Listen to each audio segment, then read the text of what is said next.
अभिवादये text book super coaching इति शैक्षिकांतर्जालीय तंत्रांशे भवतां भवतीनांच स्वागतम। अयमत्र अहम संजय दत्त सतीः।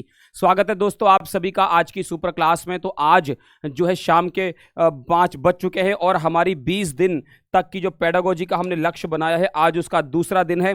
तो यानी कि 20 दिन 20 जो है क्लास ओनली ऑन पेडागोजी के 500 से अधिक प्रश्न आपके सीटेट 2024 जो जनवरी में आपकी परीक्षा होने वाली है उस परीक्षा के लिए बेहतरीन तैयारी आप सभी की मैं करवा रहा हूं।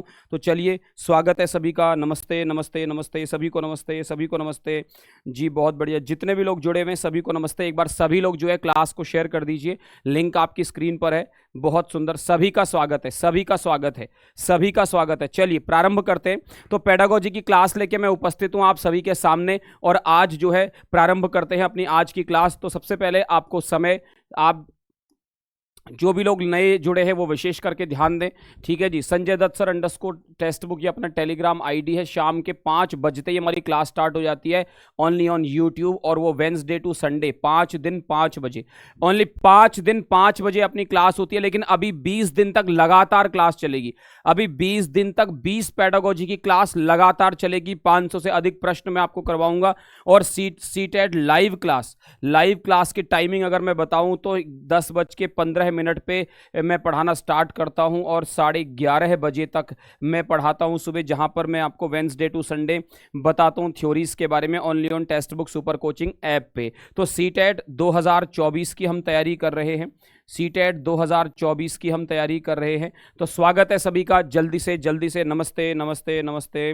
विजय जी नमस्ते, प्रियंका जी नमस्ते, पिंकी जी नमस्ते, नमस्ते नमस्ते, सिंपी जी नमस्ते। स्वागत है स्वागत है स्वागत है सभी को नमस्ते, सभी को नमस्ते। जितने भी लोग जुड़े हुए सभी को नमस्ते। चलिए प्रारंभ करते हैं अपनी आज की यात्रा और जल्दी से करेंगे, फटाफट करेंगे एकदम, बिना किसी रोक टोक के, बिना किसी जो है वो इधर उधर टाइम वेस्ट किए डायरेक्ट करते हैं प्रश्न स्टार्ट। उससे पहले आपको बता दूं सुपर कोचिंग की सुपर फैकल्टी दीपक सर 8 बजे आपको इंग्लिश पढ़ाते हैं, अविरल सर 9 बजे आपको हिंदी पढ़ाते हैं, मोनिका मैम 10 बजे आपको सीडीपी पढ़ाते हैं, और अजय सर फिर 11 बजे सीडीपी पढ़ाते हैं आपको। हिमांशु सर आपको मैथ्स की गणनाएं सिखाते हैं, और पर्यावरणविद आचार्य लोकेश भारद्वाज जी आपको 1:30 बजे जो है वो पढ़ाते हैं ईवीएस। और अनुपमाचार्यो अयम अनुपमाचार्य आपको शाम को 4 बजे पढ़ाते हैं एसएसटी। और 5 बजे आप मेरे साथ इन सभी का अनुचर, इन सभी के पीछे पीछे इनके कदमों पे चलने वाला मैं आपको पढ़ाता हूं शाम के 5 बजे संस्कृत। तो चलिए प्रारंभ करते हैं सुपर कोचिंग की सुपर फैकल्टी, सुपर टाइम और सुपर तैयारी। पहला प्रश्न आपकी स्क्रीन पे, अंतर्वैयक्तिक प्रज्ञा विकासार्थम अतीव महत्वपूर्णम अस्ति।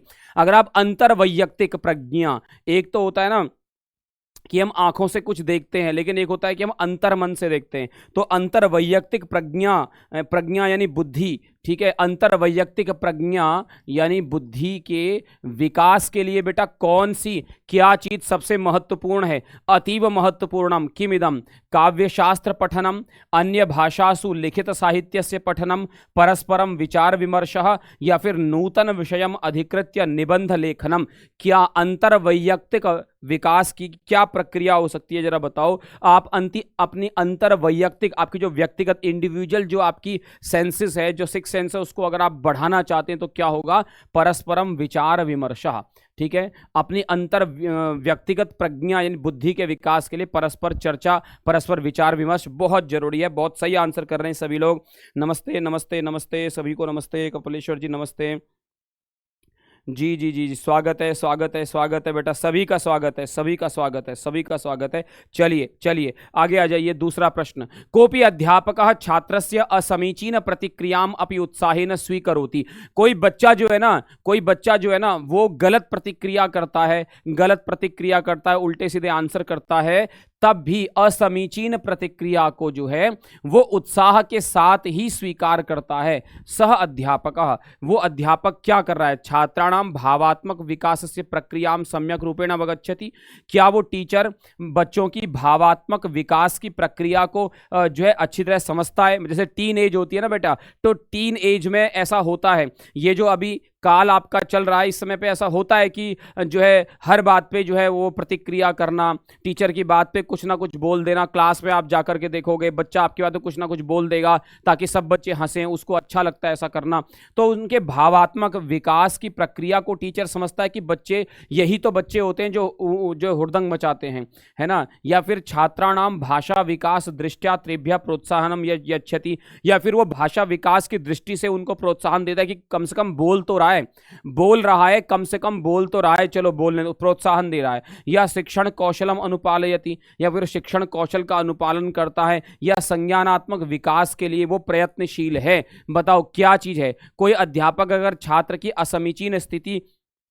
असमीचीन प्रतिक्रिया को भी उत्साह के साथ स्वीकार कर रहा है तो वहां पर क्या बात होती है बेटा, जरा बताओ जी, बताओ बताओ बताओ, सभी लोग बताओ। बिल्कुल बिल्कुल सही लोग बताओ, सभी को नमस्ते। शेयर कर दो बेटा क्लास को, एक बार क्लास को शेयर कर दो। मैंने भी क्लास को शेयर कर दिया, एक बार क्लास को शेयर कर दो और लाइक कर दो जितने भी लोग। देखो अभी लाइक आधे भी नहीं हुए, ठीक है जी। चलो, तो क्या है, छात्रों के भावात्मक विकास की प्रक्रिया को वो अच्छी तरह समझता है कि बच्चे हैं, प्रतिक्रिया करते हैं, अच्छी भी करते हैं, है ना। कुछ बच्चे क्लास में होते हैं जो हर बात मानते हैं, कुछ थोड़ा मानते हैं, थोड़ा सा इधर उधर हो जाते हैं, कुछ होते हैं जो बिल्कुल नहीं मानते, है ना। वो होते हैं बच्चे, तो उनके इस चीज को, उनकी शक्ति को, उनको डांट के मार के क्लास से बाहर निकाल के, इस सबसे अच्छा क्या है कि आप उसको क्लास में रह करके उसकी जो शक्ति है ना, जिस शक्ति से वो हुड़दंग मचा रहा है, उस शक्ति को आप पढ़ने की तरफ डाइल्यूट करें, तभी तो आप शिक्षक हैं। आगे आ जाओ। यदि कोई छात्र शारीरिक मानसिक इत्यादि कारणेभ्यः विभिन्न गतिविधिषु सक्रिय न भवति, अगर कोई बच्चा शारीरिक या मानसिक इत्यादि प्रॉब्लम के कारण वो विभिन्न गतिविधियों में सक्रिय नहीं होता है, तो फिर आवश्यकता है। तो फिर किस बात की आवश्यकता है? उपचारात्मक कार्य की, या नूतन प्रकार से कक्षा जो है व्यवस्थापनस्य, या फिर नई प्रकार से कक्षा की व्यवस्था बनाने से ताकि बाकी लोग भी उसमें आ जाएं, या फिर मानवीय मूल्यों की शिक्षा देने के लिए, है ना, वैल्यूएबल शिक्षा देने के लिए, विशिष्ट शिक्षा सिद्धांतों की।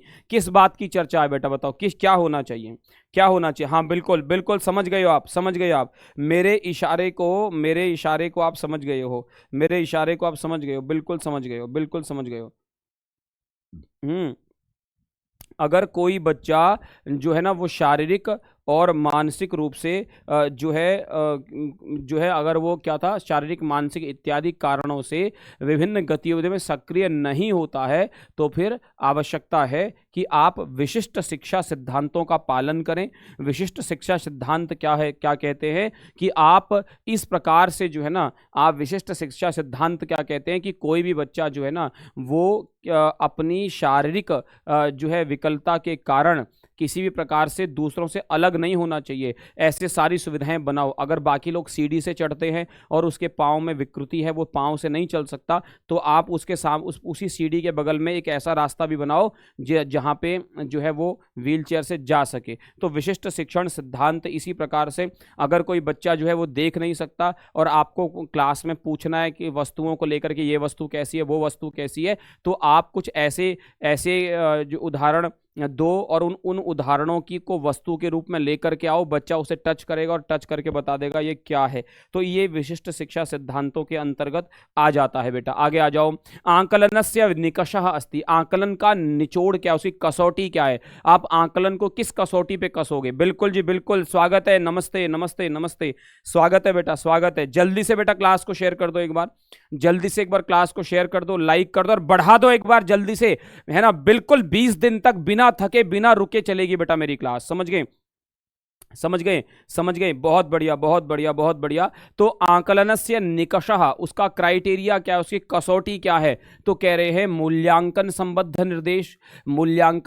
निर्देश, या फिर प्रश्न के अनुगुण अंकों वितरण, या छात्र की दक्षता का ज्ञान, या मूल्यांकन उपकरणानि। देखो उपकरणों से कभी भी आंकलन नहीं हो सकता, उपकरण जो है ना वो इकट्ठे किए जा सकते हैं लेकिन अंत में आपकी मेधा ही काम आती है। प्रश्न के अनुगुण अंकों का वितरण ये आंकलन नहीं नहीं होता है।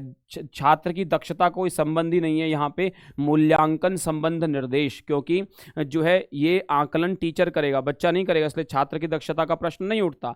समझ गए? हाँ, बच्चे का मूल्यांकन कर रहा है तो टीचर को आकलन के लिए मूल्यांकन संबंधी निर्देश दिए जाएंगे। जैसे अगर बच्चा जो है वो प्राइमरी लेवल का है तो वहाँ पे निर्देश होते हैं कि व्याकरण अगर बच्चे ने गलत भी लिखा है तो कोई बात नहीं, अगर भावाभिव्यक्ति उसकी ठीक है तो बिल्कुल वो कीजिए। अच्छा, वहाँ पे राइटिंग अच्छी हो, इस पर थोड़ा सा एक्स्ट्रा मार्क्स दिए जा सकते हैं। आप जो है 10वीं तक 12वीं तक वहाँ पे राइटिंग का महत्व होता है कि बच्चा शुद्ध मतलब राइटिंग अच्छी करे, और फिर जो है सेकेंडरी लेवल पे थोड़ा व्याकरण की शुद्धता बढ़ जाती है। हायर सेकेंडरी लेवल पे आपसे एक्सपेक्टेशन नहीं रखी जाती कि आप व्याकरण में गलतियां करोगे, और जब आप 12th पास कर लेते हो तो वहाँ पर ये होता है कि व्याकरण में गलती नहीं होनी चाहिए, राइटिंग चाहे जैसी मर्जी हो, बस पढ़ने में आनी चाहिए, डॉक्टर की जैसी नहीं होनी चाहिए, पढ़ने में आनी चाहिए, बाकी जैसी मर्जी हो। तो मूल्यांकन संबंध निर्देश ही क्या है? आकलन का एक क्राइटेरिया है जो आपको बताता है आकलन किस कक्षा का किस बच्चे का करना है। रचनावाद है ना कंस्ट्रक्टिज्म ये इत्यनेन अभिप्रायः अस्ति क्या यत् छात्राः की छात्र स्व अनुभवान् अधिकृत्य तत्वानि तथ्यानि च अवगच्छन्ति ज्ञान निर्णये च संलग्नाः भवन्ति।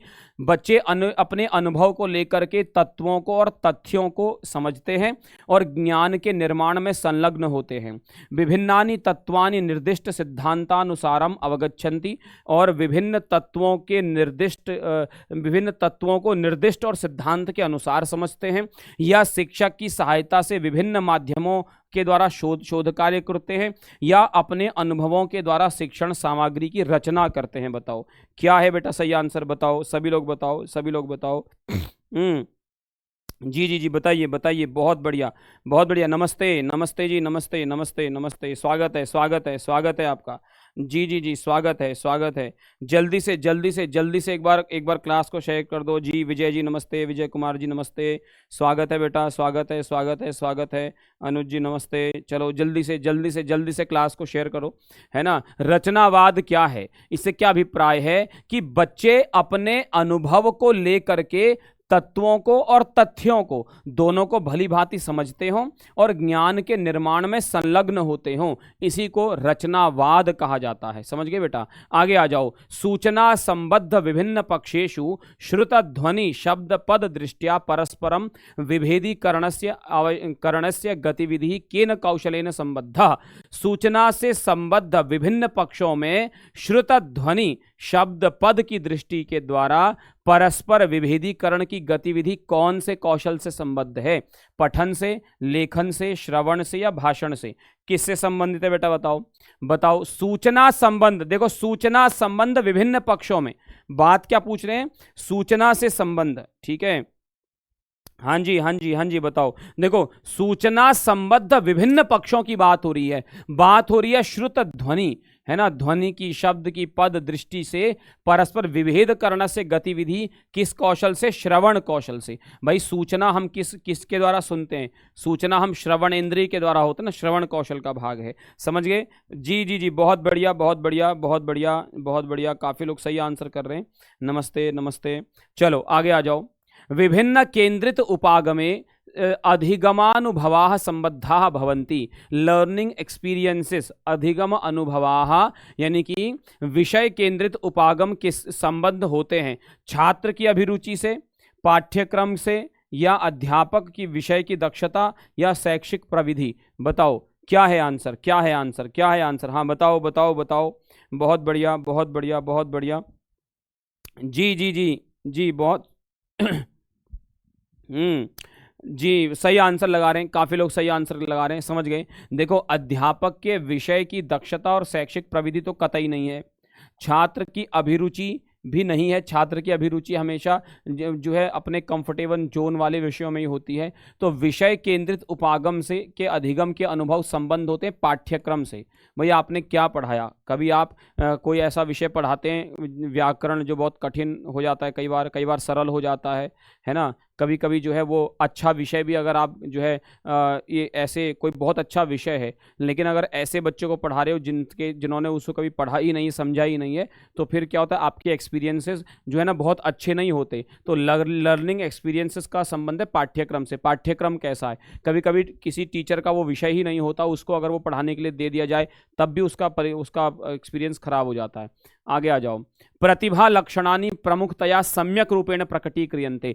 प्रतिभा लक्षण प्रमुख रूप से जो है सम्यक रूपेण प्रतिक्रियन्ते, प्रतिभा लक्षणों को प्रमुख रूप से सही रूप में प्रकट किया जाता है। बुद्धि परीक्षण के द्वारा, भावात्मक परीक्षण के द्वारा, अध्यापक अभिभावक के द्वारा, या संचित विद्यालय अभिलेख के द्वारा। बताओ बताओ सभी लोग बताओ, सभी लोग बताओ, सभी लोग बताओ, सभी लोग बताओ। किसी की प्रतिभा को जानना हो, आपको आईक्यू लेवल को जानना हो, तो कैसे करोगे? आईक्यू टेस्ट करोगे ना, दैट इज बुद्धि परीक्षण। आईक्यू के द्वारा प्रतिभा के लक्षणों को जानने का सबसे अच्छा तरीका क्या है? IQ test. कोपि अध्यापकः कक्षायां प्रायः तेषां लेखानां समाचार विज्ञापनान् वा उपयोगम करोति। बहुत ध्यान से प्रश्न को पढ़ना कि भाई कोई टीचर है जो कक्षा में क्या कर रहा है, जो कक्षा में लेखों को और समाचार विज्ञापनों का उपयोग करता है। येसु अंतर्राष्ट्रीय स्तरे और भावी जीवन संवर्धनार्थम, अंतर्राष्ट्रीय स्तर में अब भावी जीवन के संवर्धन के लिए बहुविध भाषा ज्ञानस्य महत्वम प्रतिपादितम, बहुत प्रकार के भाषा के ज्ञान का महत्व प्रतिपादित किया है। एतादृशी सामग्री छात्राणाम केन रूपेण सहाय्यम करोति, ऐसी जो ये जो लेकर के आया है ना, वो टीचर जो सामग्री लेकर के आया है, ये सामग्री बच्चों की कैसी सहायता करती है। मैंने कल भी इससे संबंधित एक प्रश्न पूछा था, अगर आपको ध्यान में होगा तो आप सही आंसर करोगे। अनेन छात्राः द्विभाषी समुदायानां लक्षणानि अवगंतुम समर्थाः भवन्ति, इससे बच्चे दो भाषा भाषी समुदायों के लक्षणों को समझने में समर्थ होते हैं, या छात्र जनों के स्थानांतरण के कारण को समझने में समर्थ होते हैं, या छात्र विश्व समुदाय में द्विभाषिकता के महत्व को समझते हैं, या ते अत्र उषित्वा कार्यम करिष्यन्ति, या वो यहाँ पे रह करके कार्य करेंगे। तो क्या है बेटा, बताओ बताओ बताओ बताओ। मैंने कल भी आपको बताया था, कल भी द्विभाषा संबंधित मैंने आया था। भाई छात्र जो है ना वो वैश्विक समुदाय में है ना, विश्व समुदाय में द्विभाषिकताया महत्वम अवगच्छन्ति, वो दो भाषाओं का क्या महत्व होता है ये वैश्विक स्तर पे, विश्व स्तर पे समझ पाते हैं। समझ गए बेटा, समझ गए? आगे आ जाओ। श्रवण कौशल संबद्ध गतिविधि मूल्यांकनार्थम किम आवश्यकम, श्रवण कौशल संबद्ध गतिविधि के मूल्यांकन के लिए क्या आवश्यक है बताओ। लिखित कार्य का अधिक से अधिक अभ्यास, सुनी गई सामग्री को लेकर के विविध प्रकार के प्रश्न, वर्ण विन्यास का अभ्यास। वर्ण विन्यास मतलब वर्णों की सजावट, अच्छे तोल तोल करके लिखना, या फिर स्तरीय वाचन सामग्री, या जिस स्तर पे आप उस स्तर की वाचन सामग्री। तो क्या पूछ रहे हैं सबसे पहले देखो, श्रवण कौशल से संबंध गतिविधियों के मूल्यांकन के लिए क्या आवश्यक है। हमारी बात चल रही है श्रवण कौशल पे, हम बात कर रहे हैं बेटा श्रवण कौशल की, समझ गए? हमारी जो चर्चा चल रही है वो श्रवण कौशल से संबंधित है, तो इसमें जो भी आंसर होगा वो श्रवण से संबंधित होगा। जैसे लिखित कार्य का अधिक से अधिक अभ्यास, ये श्रवण कौशल को नहीं बढ़ा सकता। श्रुत सामग्री को लेकर के अलग अलग प्रकार के प्रश्न पूछना, ये इससे संबंध है। वर्ण विन्यास का भी संबंध इससे नहीं है सुनने से, और वाचन सामग्री का संबंध अभिव्यक्ति से है। तो केवल श्रुत सामग्री, जो सुनी गई सामग्री को लेकर के विविध प्रकार के प्रश्न। मैंने आपको कहा था कि एक टीचर जो है ना सुन करके बच्चे ने मतलब टीचर ने अपने मुख से कोई स्टोरी नरेट की, अब वो बच्चों का जो है ना वो श्रवण कौशल कैसा है ये जानने के लिए क्या करता है, उससे अलग अलग प्रकार के प्रश्न पूछ लेगा। अगर उन प्रश्नों का आंसर बच्चा सही दे रहा है मतलब बच्चे ने कहानी अच्छे से सुनी है, नहीं तो बच्चे ने कहानी नहीं सुनी है, बस इतना ही अंतर है। समझ गए जी? आगे आ जाओ। कस्मिंश्चित् पाठे प्रयुक्तस्य कस्यापि शब्दस्य किम मूल्यम इत्यनेन अभिप्रायः अस्ति, किसी भी पाठ में प्रयुक्त किए गए किसी भी शब्द का क्या मूल्य है, इससे क्या अभिप्राय है। कस्मिंश्चित् पाठे प्रयुक्तस्य कस्यापि शब्दस्य किम मूल्यम, जब हम कह रहे हैं ना क्या मूल्य है, तो इससे हमारा तात्पर्य क्या, हमारा अभिप्राय क्या है। शब्द का अप्रत्यक्ष प्रयोग, या फिर शब्द प्रयोग के भिन्न भिन्न रूप, या फिर शब्द का शब्दकोशीय अर्थ, या शब्द के संदर्भगत प्रयोग की सार्थकता। समझ गए, सार्थक्यम। समझ गए जी। बताओ बताओ बेटा, बताओ क्या है। जब आप, हम कहते हैं ना कि किम मूल्यम, मूल्य मतलब उसकी वैल्यू, उसकी वैल्यू क्या है उसकी। देखो शब्द की वैल्यू संदर्भ के अनुसार होती है। शब्द की वैल्यू संदर्भगत प्रयोग की सार्थकता पे डिपेंड करती है। मैं एक शब्द बताता हूं आपको। मैंने एक शब्द आपको बोला कि जो है सैंधव, ठीक है। मैंने एक संस्कृत में एक शब्द बोला सैंधव, और सैंधवम आनय, है ना, सैंधव को लाओ, है ना, सैंधवम आनय, ठीक है। अब सैंधव का के दो अर्थ होते हैं। इसका एक अर्थ होता है नमक, और इसका एक अर्थ अश्व यानी घोड़ा भी होता है। अब सोचो संदर्भ के अनुसार इसकी सार्थकता है। अगर मैं भोजन करते समय कहूँ सैंधवम आनय और आप घोड़ा लेकर के आ जाओ, तो वहाँ पे उसकी कोई वैल्यू नहीं, कोई मूल्य नहीं है। और अगर मैं युद्ध भूमि में खड़ा हूँ और मैंने कहा घोड़ा लेकर के आओ, और आप नमक लेकर के आ गए, या कोई दूल्हा शादी, उसकी शादी में वो चढ़ रहा है ना, उसको घोड़े पे बैठना है, और किसने कहा लाओ भाई सैंधवम आनय दूल्हे के लिए, और आप दूल्हे के लिए नमक ले आए, तो दूल्हा क्या कहेगा? दूल्हा क्या कहेगा? क्या कहेगा? एक तो पहले से ही जो है ना, मैं एक तो पहले से ही मैं समस्या लेने जा रहा हूं, है ना, मेरी आजादी छिन रही है, तू और मेरे जख्मों पे इसको रगड़ दे। वो क्या कहे, जब तुम घोड़ा नहीं लाओगे वो क्या कहेगा? रगड़ दे, रगड़ दे मेरे उस पे। समझ गए जी। तो क्या इससे तात्पर्य है? संदर्भगत प्रयोग से की सार्थकता से इसका संबंध है। समझ गए, समझ गए। आगे आ जाओ। भाषा शिक्षणस्य कह विधि छात्रान तया भाषया परस्परम अंतः क्रियार्थम प्रेरयति। ठीक है, ये भाषया है, तृतीया है ये। ठीक है, भाषा शिक्षण की कौन सी विधि छात्रों को तथा भाषा को परस्पर अंतः क्रिया में प्रेरित करती है? भाषा शिक्षण की विधि, भाषा शिक्षण की विधि है बीच में, वो छात्रों को और भाषा को परस्पर कौन सी क्रिया के लिए प्रेरित करती है? बड़ा सुंदर सा प्रश्न है, बड़ा अच्छा सा प्रश्न है। ठीक है, भाषा शिक्षण की कौन सी विधि है? वो व्याकरण अनुवाद की विधि है, इसमें तो संभाषण होता ही नहीं। अनुवाद विधि, संप्रेषणात्मक विधि, अनौपचारिक विधि। देखो यहां पे कह रहे हैं परस्पर जोड़ना, परस्पर अभी जुड़ता है, हमने क्या पढ़ा था पहले दूसरे प्रश्न में? विचारों से। तो संप्रेषणात्मक विधि, संप्रेषणात्मक विधि में ही तो हमारे विचार एक दूसरे तक पहुंचते हैं, तो संप्रेषणात्मक विधि के द्वारा ये काम होगा। समझ गए जी। आगे आ जाओ बेटा। श्रवण कौशल विकासार्थम कह उत्तमः मार्गः। श्रवण कौशल के विकास में, श्रवण कौशल के विकास के लिए कौन सा उत्तम मार्ग है? विद्यालयस्य विभिन्न कार्यक्रमेषु भाषा श्रवणस्य अवसराः। विद्यालय के विभिन्न कार्यक्रमों में भाषा को सुनने का अवसर। बात हम कर रहे हैं श्रवण कौशल के विकास की, बस ये ध्यान में रखना।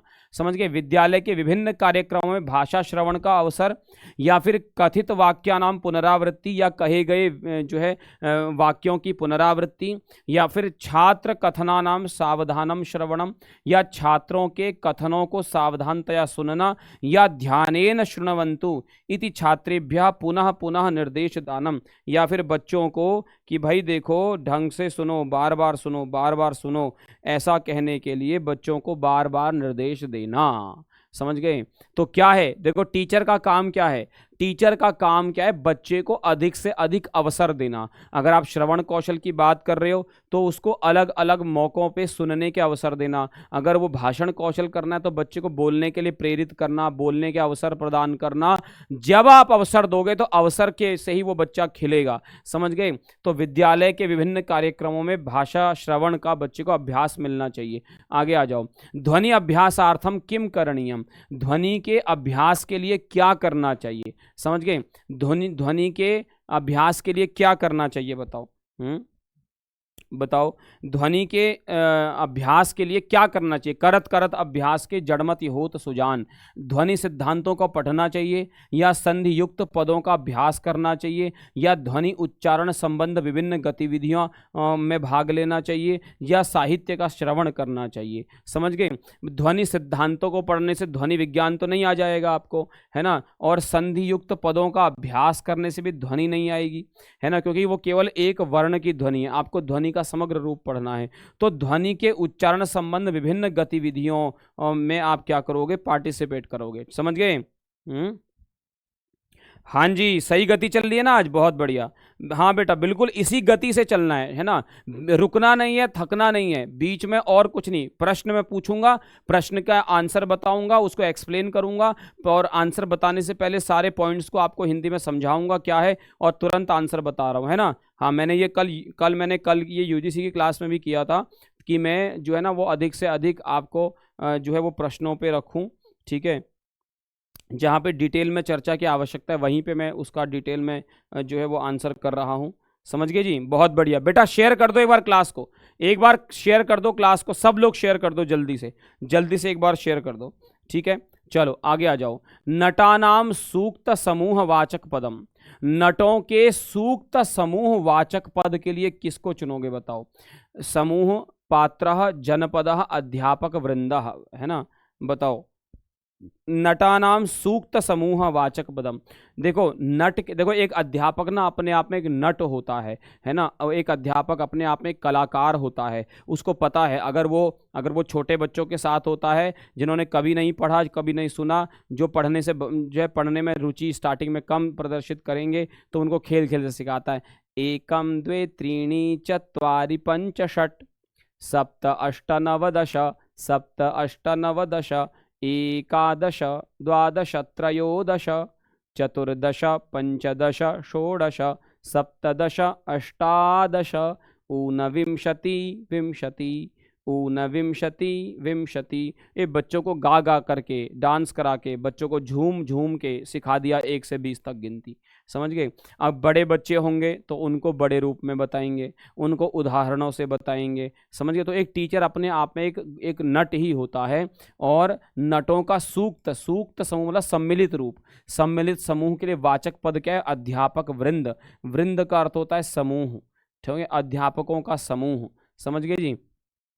आगे आ जाओ। भवान पृच्छतु अस्माकं लक्ष्यम किम, अहम एक पदेन उत्तरम वदामि विजयः एतादृशः प्रश्नः। बहुत बढ़िया, है ना। किसने कहा आप पूछो हमारा लक्ष्य क्या है, मैं एक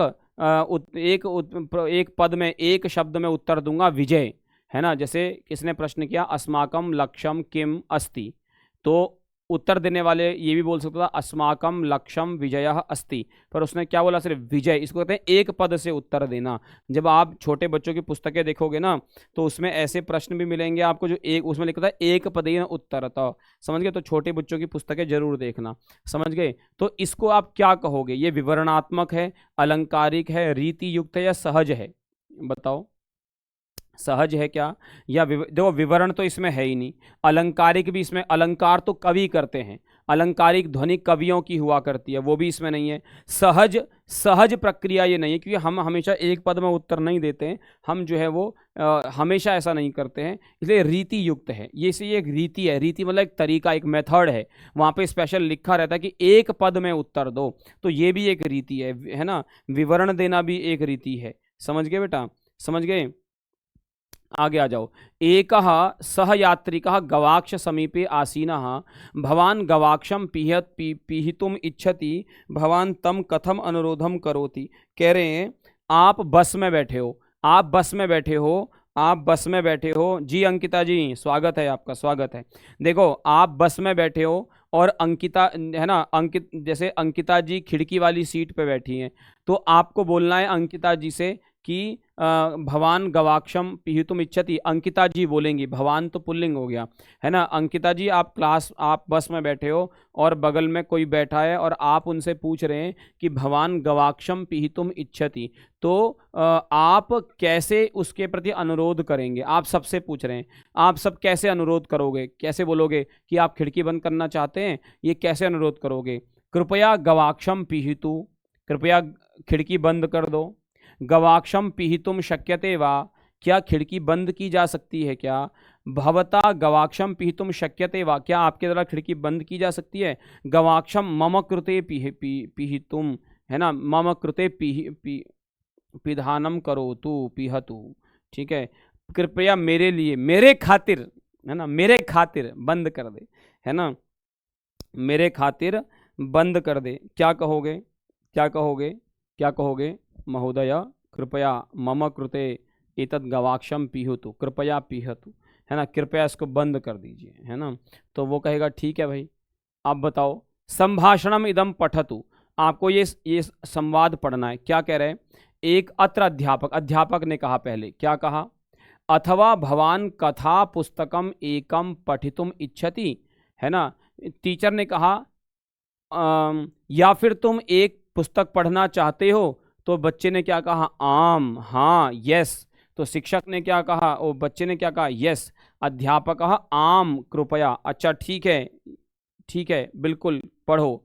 तो अन्यद एकम अभ्यासम ददाति, तो टीचर क्या कर रहा है? एक और उसको अभ्यास दे रहा है। या भाषा अनुष्ठान के क्रम में विनयेन संबद्धयति, या भाषा अनुष्ठान क्रम, भाषा अनुष्ठान क्रम हो गया कि मतलब जो परस्पर भाषा से वो जुड़े हुए हैं, भाषा को बोलने का जो अभी उनका समय चल रहा है, उसमें विनय की तरफ, है ना, प्यार से उसको संबद्ध करता है।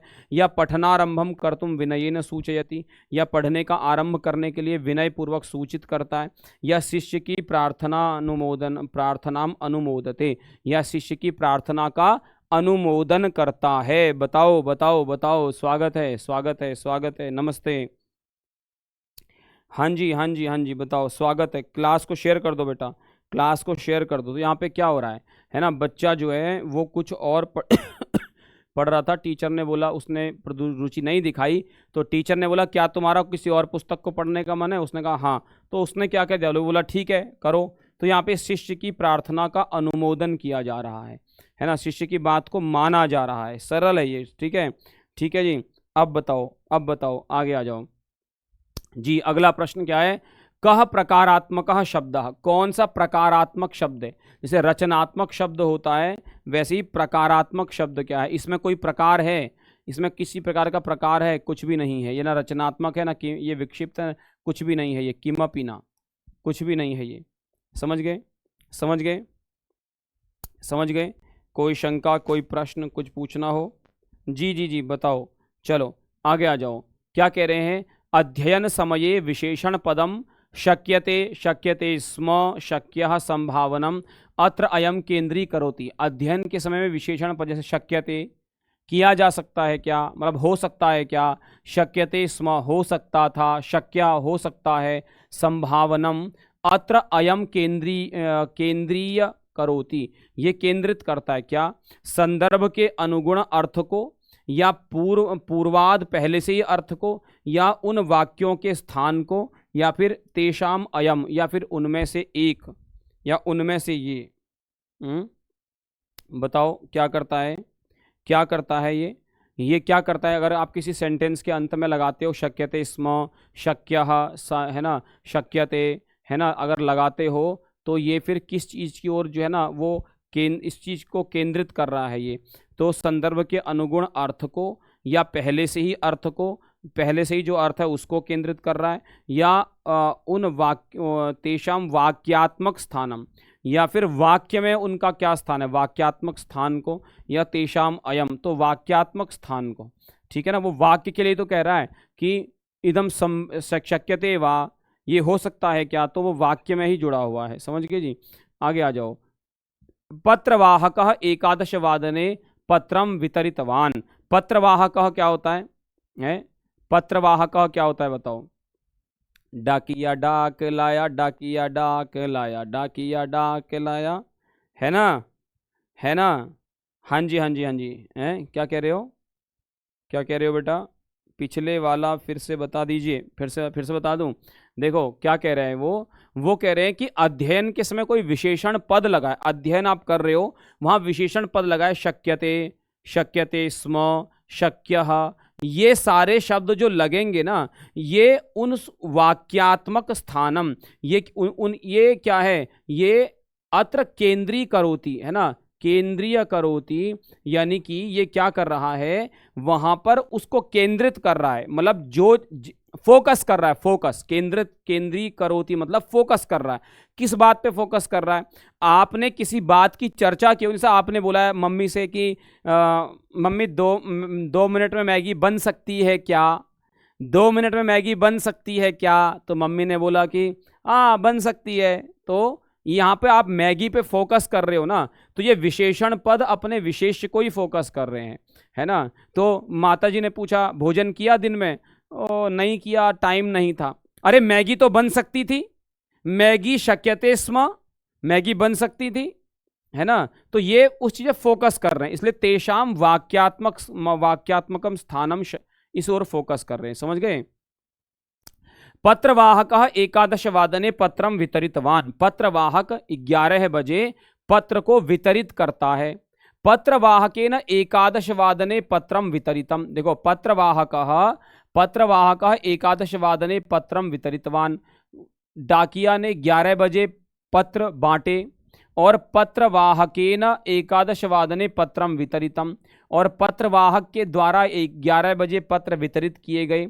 उपरि दत्तयोः द्वयोः वाक्योः भेदम स्पष्टीकर्तुं छात्राणाम अवधानार्थम उपयुक्तम अस्ति। वो कह रहे हैं ये दो सेंटेंस बोले, ये एक्टिव है, ये पैसिव है, ये कर्तृवाच्य, ये कर्मवाच्य है। कह रहे हैं ये दोनों वाक्यों में भेद स्पष्ट करने के लिए, ये छात्रों के अवधानार्थम, छात्रों को याद दिलाने के लिए, छात्रों की स्पष्टता के लिए इसको उपयुक्त किया गया है।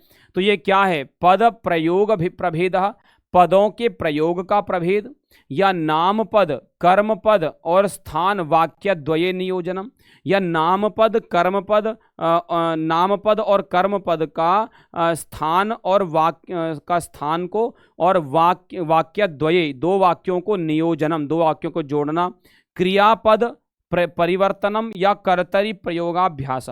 देखो यहाँ पे दो वाक्यों को नहीं जोड़ा जा रहा है, दो वाक्य जुड़ते हैं क्त्वा प्रत्यय में जी। हाँ जी, जैसे जैसे जैसे आप ही में से किसी का नाम, जैसे विजयः, विजयः विजयः फलम खादति, विजयः फलम खादति, और फिर क्रिकेट क्रीडति। तो यहाँ पे विजय फल खाता है, ये एक सेंटेंस है, और फिर जो है क्रिकेट खेलता है, दूसरा सेंटेंस है। इन दोनों को जोड़ोगे तो त्वा प्रत्यय से, विजय फल खा करके क्रिकेट खेलता है। अब यहाँ एक सेंटेंस बन गया, दोनों को जोड़ दिया, वो त्वा प्रत्यय करते हैं। वो ये यहाँ पे क्या हो रहा है, ये कर्तरी प्रयोगाभ्यास। मैंने बताया ना स्टार्टिंग में, ये कर्तरी वाच्य है, ये कर्तरी वाच्य है, और ये कर्मवाच्य है। तो बच्चे को आप कर्तरी वाच्य और कर्मवाच्य का अभ्यास करा रहे हो, समझ गए। ये इसकी दृष्टि क्या है, देखो पेडागोजी में कितना बढ़िया प्रश्न पूछा है व्याकरण वाला। पेडागोजी, व्याकरण के प्रश्न में पेडागोजी निकाली है, देखो कितना बढ़िया प्रश्न है। कह रहे हैं कि इन वाक्यों में भेद स्पष्टीकरण के लिए छात्रों के अवधान के लिए क्या उपयुक्त है, कर्तरी प्रयोग अभ्यास। अगर आप बच्चे को इन दोनों में जो है ना डिफरेंस बताना चाहते हो तो आप कर्तरी प्रयोग बताओ। तो कर्ता से आपको कर्म में उसको लगाना पड़ेगा। 1 to 1 से 3 1 1 हमने आज सुबह ही पढ़ा है, ये सीटेट की क्लास में पढ़ा है ना आज। बताओ विजय जी पढ़ा है सुबह, अंकिता जी बताओ, पिंकी जी बताओ, पढ़ा है सुबह, सुबह पढ़ा है सुबह पढ़ा है ना। कल भी पढ़ाया था, परसों भी पढ़ाया था, आज भी पढ़ाया था। लगातार 3 दिन तक मैंने वाच्य परिवर्तन बताया। वाच्य परिवर्तन में अब एक गलती नहीं है, ठीक है जी। रेखा जी बिल्कुल पढ़ाया था ना, आज भी पढ़ाया था, कल भी पढ़ाया था और परसों भी पढ़ाया था। अब वाच्य परिवर्तन खत्म हो गया हमारा, समझ गए। आगे आ जाओ। एतयोः द्वंद्वयोः कः युग्मः संज्ञानात्मकः स्वरूपम प्रदर्शयति। एतयोः द्वंद्वयोः, इन दोनों में कौन सा युग्म संज्ञानात्मक स्वरूप प्रदर्शित करता है, संज्ञानात्मक स्वरूप प्रदर्शित करता है, संज्ञा को बताता है। कर्तरी कर्मणि प्रयोगः संपूर्ण और विश्लेषणात्मक, व्याख्यात्मक या शाब्दिक या भावात्मक और औचित्य धी संपन्न। धी कहते हैं बेटा बुद्धि को, धी कहते हैं जी, पढ़ा था ना। हाँ वही मैं बता रहा हूँ, बिल्कुल समझ में आया है ना सबको। सब बेटा एक बात समझ लो, एक बात समझ लो, मैं नहीं कह रहा हूं सीटेट के लाइव कोर्स में आओ पढ़ने के लिए, कोर्स में इनरोल हो जाओ, आपकी इच्छा है। लेकिन जो लोग इनरोल हैं एक बार उनसे पूछ लो। मैंने बारीक से स्टार्ट किया है, एकदम वर्ण से मैंने एकदम जीरो से भी जीरो लेवल से मैंने स्टार्ट किया है। मैंने वचन क्या होता है और पुरुष क्या होता है, एक एक चीज आपको मैंने बताई है। और सब लोग बताओ, बताओ बेटा सब लोग बताओ एक बार, जितने भी लोग मेरी लाइव क्लास में आते हो सुबह, जिन्होंने भी सीटेट का कोर्स में इनरोल किया हुआ है, एक भी मैंने सूत्र बताया आपको, कोई संस्कृत की लाइन बताई मैंने, संस्कृत में कोई वाक्य बोला? सब बातें मैंने हिंदी में खेल खेल में आपको सिखाई है। जैसे मैंने आपको संख्या सिखाते समय क्या बताया था, 1 2 3 4 5 6 7 8 9 10 7 8 9 10 एकादश द्वादश त्रयोदश चतुर्दश पंचदश षोडश सप्तदश अष्टादश ऊनविंशति विंशति। ऐसा मैंने आपको 20 तक सिखाया था। और उसके बाद मैंने आपको एक सूत्र भी बताया था। सूत्र क्यों बताया था? मैंने आपसे कहा था कि द्विचत्वारिंशत् द्वाचत्वारिंशत् द्विपंचाशत् द्वापंचाशत् द्विसप्तति द्वासप्तति द्विषष्टि द्वाषष्टि द्विनवति द्वानवति सारे ठीक हैं, है ना, सारे ठीक हैं, सारे विकल्प ठीक हैं। तो मैंने आपको आचार्य पाणिनि का सूत्र भी दिखाया था कि आचार्य पाणिनि स्वयं कहते हैं, मैं नहीं कह रहा हूं, कोई गाइड में से नहीं है, है ना। बताया था ना, बताया था बेटा, बताओ सब लोग बताओ, जो जो मेरी क्लास में रहते हो, बताया है ना जी। समझ गए, समझ गए, समझ गए? कोई शंका, कोई प्रश्न जी? तो ये क्या है? देखो, संज्ञानात्मक स्वरूप का प्रदर्शन तो बुद्धि से ही होगा बेटा। देखो, संज्ञानात्मक परीक्षण स्वरूप का प्रदर्शन बुद्धि से ही होता है। तो भावात्मक औचित्य धी, है ना, औचित्य कहते हैं कि उसका औचित्य क्या है, मतलब व्हाट इज द सिग्निफिकेंस। तो सिग्निफिकेंस बुद्धि संपन्न सिग्निफिकेंस, समझ गए? आगे आ जाओ। भावागमने परीक्षणे च पत्राधारः इदम निर्दिशति। भावागमन में और परीक्षण में पत्राधारः इदम निर्दिशति, है ना। क्या निर्देश देते हैं? मौखिक परीक्षा या विद्यार्थियों की अवगमन अभिवृद्धि सूचक कार्य संग्रहण को के निश्चित काल में, या फिर प्रति अवधि में शिक्षक के द्वारा किए गए विद्यार्थियों के स्वभाव के लेख को निश्चित काल में, या फिर काले लेखन परीक्षा या टाइम लेखन परीक्षा। बताओ भाषा अवगमन परीक्षण में पत्राधारः इदम निर्दिशति। बताओ, पत्राधार मतलब आपने पत्र पे जैसा योजना बनाई थी उसके आधार पे, है ना। तो काले लेखन परीक्षा, टाइम टू टाइम जो है ना, परीक्षा के द्वारा आप ये चेक करते रहोगे कि भाई कहाँ कहाँ पे बच्चे को आवश्यकता है। टाइम टू टाइम बच्चे की परीक्षा होगी। मौखिक परीक्षा ले लो, है ना, बोल के अवसर दे दो, उसको बोलने के लिए बोल दो, असेंबली में बोलने के लिए बोल दो, है ना। बोलो बेटा आज तुम समाचार पढ़ोगे असेंबली में, बेटा आज से ना सभी स्कूल, मतलब हर दिन कोई ना कोई एक बच्चा खड़े होकर समाचार पढ़ेगा। एक जो है ना वो पढ़ेगा, सुभाषितम पढ़ेगा। इससे बच्चों में बोलने की शक्ति आती है, समझ गए? चलो आगे आ जाओ बेटा, आगे आ जाओ। कह रहे हैं पठन समये विसंज्ञायाः अर्थः, है ना। पढ़ते समय जो है, पढ़ते समय विसंज्ञा मतलब आप, मतलब जैसे चीज से भटक जाना, है ना। विसंज्ञायाः अर्थः क्या? पठन समये विसंज्ञायाः अर्थः क्या, है ना। जैसे कोई बच्चा पढ़ रहा है, अब पढ़ते पढ़ते वो चीज़ों से भटक जाता है ना। तो ये क्या एक समस्या है ना। तो क्या करते हैं, पठन समये विसंज्ञायाः अर्थ, तो विसंगति हो गया, है ना। तो विसंज्ञायाः अर्थ क्या है एक टीचर के लिए, आपके लिए इसका अर्थ क्या है? क्लिष्ट समस्या समाधानम कर्तुम, क्लिष्ट समस्याओं का समाधान करने के लिए, या विश्लेषण करने के लिए और अवगंतुम जानने के लिए, या विदेश भाषा गंतुम, या वैदेशिक भाषा विदेशी भाषाओं को सीखने के लिए, या आईसीटी मध्य प्रयुक्त क्रिया, या आईसीटी में प्रयुक्त क्रियाएं क्या है। भाई देखो, अगर पठन के समय कोई बच्चा विसंगति को प्राप्त हो रहा है, विसंज्ञा हो रहा है, तो वहां पर किस चीज की जरूरत पड़ेगी आपको? क्लिष्ट समस्या समाधानम। ये आप जब बीएड एलएड आपने किया होगा, वहाँ पे समस्या हम एक ढूंढते हैं, फिर उस पर विचार करते हैं, योजना बनाते हैं, उसके संसाधन ढूंढते हैं, सही किससे होगा वो कारण ढूंढते हैं और समस्या समाधान करते हैं। तो क्लिष्ट समस्या समाधान करने के लिए करना ही विसंज्ञा का अर्थ है, समझ गए? आगे आ जाओ। अब देखो एक स्टेटमेंट आपके सामने है। वक्ता, पहला वक्ता क्या कह रहा है? तव माता गृहम इदानीम पर्यंतम आगतवती वा। अरे तुम्हारी माता इस समय तक घर पे आ चुकी हैं क्या? तो वक्ता दो ने क्या कहा? आम, हाँ, है ना। भाषण श्रवण कौशले अत्र कस्य दोषः। भाषण और श्रवण कौशल इन दोनों की बात करें तो यहाँ पे किसका दोष है? पहले वक्ता का, द्वितीय वक्ता का, दोनों का, या किसी का भी नहीं? ये जो सेंटेंस बोला, तव माता गृहम इदानीम पर्यंतम आगतवती वा, तुम्हारी माता इस समय तक घर में आ चुकी हैं क्या? उसने बोला हाँ। तो यहाँ पे अगर आप श्रवण और भाषण कौशल को देखो तो बताओ जी किसका दोष है? किसका दोष है? किसका दोष है? देखो सेकंड वक्ता उसने तो एक वाक्य में आंसर कर दिया, पर इसको देखो, इसने इदानीम पर्यंतम भी कर दिया और है ना, इदानीम भी कर दिया, पर्यंतम भी कर दिया। इदानीम मतलब अभी, है ना, और पर्यंतम भी लगा दिया, तो पर्यंतम की आवश्यकता नहीं थी। तब माता गृहम इदानीम पर्यंतम आगतवती, वाह, तुम्हारी माता घर में इस समय तक आ चुकी हैं क्या? ये बोलने की जरूरत ही नहीं, तब माता आगतवती, वाह, बस इतना पर्याप्त था। तो यहाँ पे प्रथम वक्ता का दोष है भाषण और श्रवण कौशल में। लेखन समये संलग्न शील क्रमम एकम, लिखते समय संलग्न शील क्रम एक क्या हो सकता है? उपवृत्तम, विशेषणम, उपसर्गः या उक्ति? बताओ। बताओ बताओ बताओ बताओ। लिखते समय संलग्न शील क्रमम एकम, लिखते समय आप जो संलग्न है उस संलग्नशील क्रम क्या हो सकता है? आपने एक बहुत बड़ा वृत्त लिखा, उस वृत्त के साथ आप एक छोटी सी चीज ऐड कर देते हैं ना, उसे उपवृत्त कहते हैं। ठीक है, तो उपवृत्त ही उसी क्रम में है। आगे आ जाओ बेटा, सही आ रहा है ना? हाँ, बहुत बढ़िया बहुत बढ़िया बेटा। सीटेट पेपर 1 पेपर 2 सब जगह काम आएगा ये। देखो, आप सीटेट नवंबर 1 से 5 लिखा है, तो ये मत सोचना 1 से 5 तक है।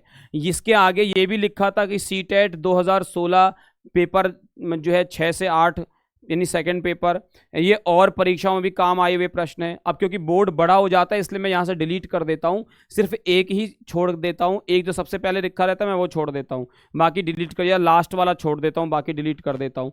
समझ गए? तो ये मैंने शिक्षा मनोविज्ञान के संस्कृत के जहाँ भी कोई प्रश्न आया है, चाहे सीटेट पेपर 1 पेपर 2, चाहे जो है UP TET, H TET, UK TET, Bihar TET, TGT, PGT, PRT, KVS, कहीं भी शिक्षा मनोविज्ञान आया है मैंने उसको जोड़ दिया यहाँ पे, मैं उस प्रश्न को यहाँ ले आया हूँ। आगे बताओ, हैं बताओ। लेखा लघु वर्तते चेत तृतीय पुरुषे पूर्णयतु विना पूर्णयितुम, क्या आ जाएगा? पूर्णयितुम, है ना, तृतीय पुरुषे पूर्णयितुम विना अप्रस्तुत वाचा, है ना, अध्वन्यात्मक रीत्या च अतार्किक रीत्या पूर्णयतु, इसे क्या कहेंगे? विज्ञप्ति, प्रतिवेदन, समाचार लेखन या वर्गीकृत प्रकटन।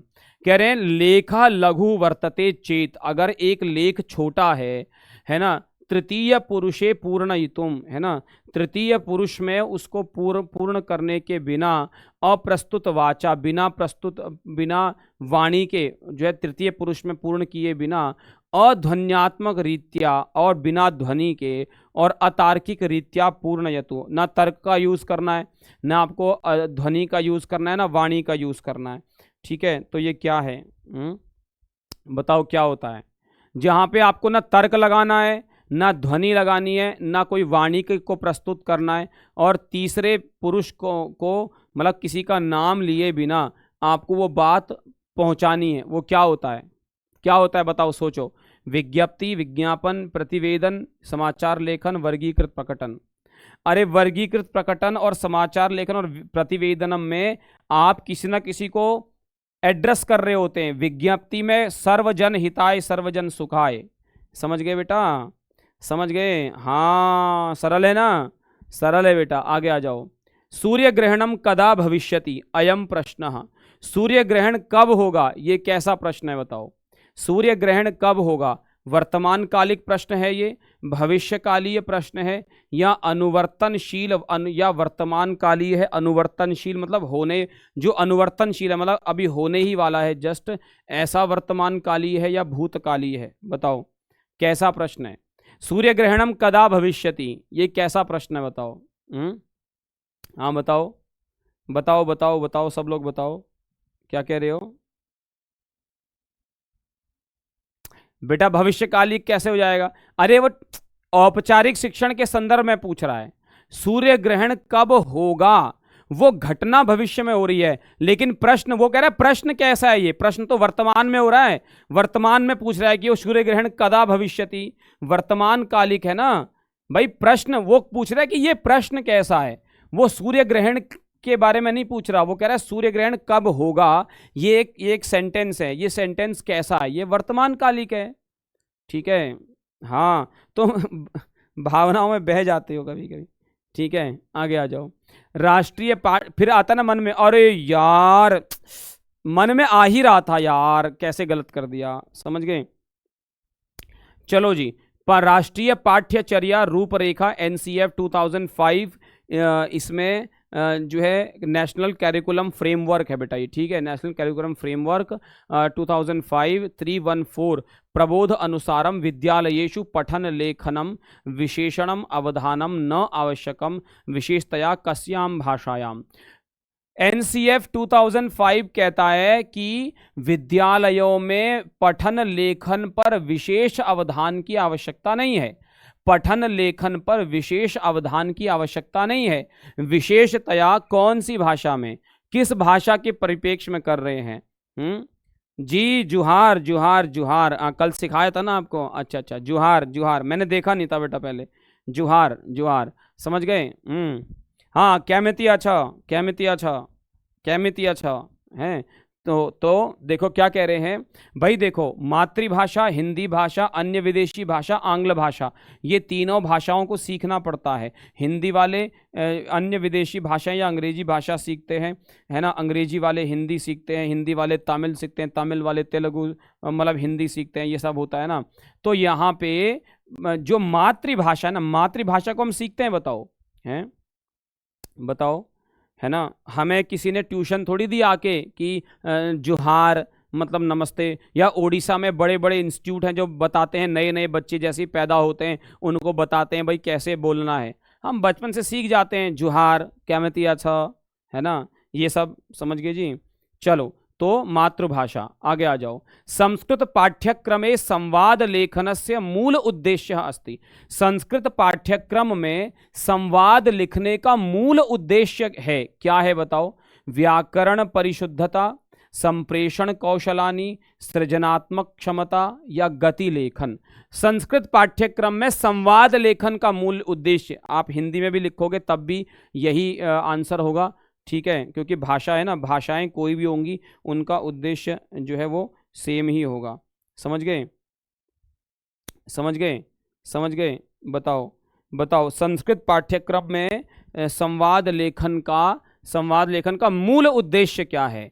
व्याकरण की परिशुद्धता, संप्रेषण कौशल, सृजनात्मकता या गति लेखन। क्योंकि संस्कृत का प्रयोग बोलने में कम होता है तो संवाद लेखन का मुख्य उद्देश्य होगा कि भाई उसमें व्याकरण की परिशुद्धता, कि बच्चों में व्याकरण की परिशुद्धता का ज्ञान बना रहे। समझ गए जी, समझ गए। आ जाओ अगला प्रश्न। अच्छा खत्म हो गए। चलो, तो ये है मेरा Telegram ID Sanjay Dutt sir underscore text books धन्यवादाः वितीर्यन्ते मया। समय फिर से आपको बता रहा हूँ, वेंसडे टू संडे हमारी क्लास होती है 5 बजे, लेकिन अभी रोज होएगी, अभी ऑल डेज, ठीक है, ऑल डेज हमारी क्लास होगी नेक्स्ट 20 डेज तक, ठीक है।